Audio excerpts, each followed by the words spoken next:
pagkaon na itong karong deso. Kaya man karong pagkaon na po natin na itong manok mag-harvest na kita itlog.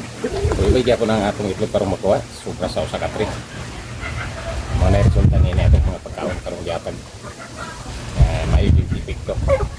Ano itong kitingon guys na tinidyoy na po kayo nakatabang na itong pagpaitlog sa atong mga manok. Dili patungod niya yung mga pagkaon na dili yun kita katutugtog kang itlog sa atong mga manok. Kaya karon ang atong ubang manok gani nagay gati nagurag itlog sa usa ka adlaw gadubli. Buntag hapon silang itlog kay gani ang buntag may itlog sila niya. Karon hapon may itlog sa dili tanan na atong manok nga magkini mo na ang itlog kadua sa usa ka adlaw. Na radyo ubang manok nato ang itlog sila kadua ang sobra katambok natong mga manok ang itlog para sila kadua sa usa ka adlaw.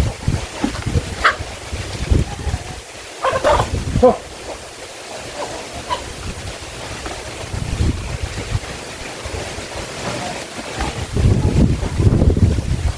ini saya nak advantage kayo ini ng pagkaon na siya guys. Ako kayo advantage kayo na ito ini. Ay diferensya rin yung sa nangagin at mga pagkaon kanila. Kanya ito.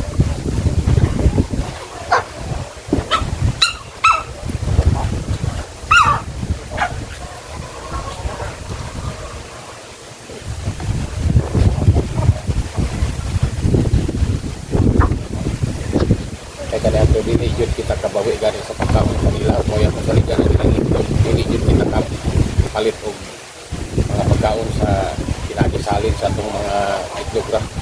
Pagkaon sa mga manok kanila. Ako. Pero karong nga hindi kita maka-portar na dito sa pagkaon kanila.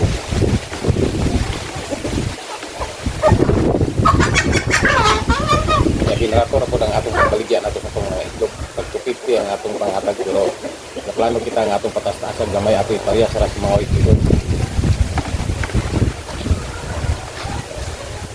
Kaya mga white ligon nga mga pagkaon nila. Mga white ligon nga itlog. Mahal-mahal jud kay sa ato ang itlog nga pambaligyan. Ato tag-250 ra ang usa ka tray nga mga white ligon tag 300 na 320 ang tray generator kayo baligyan nila.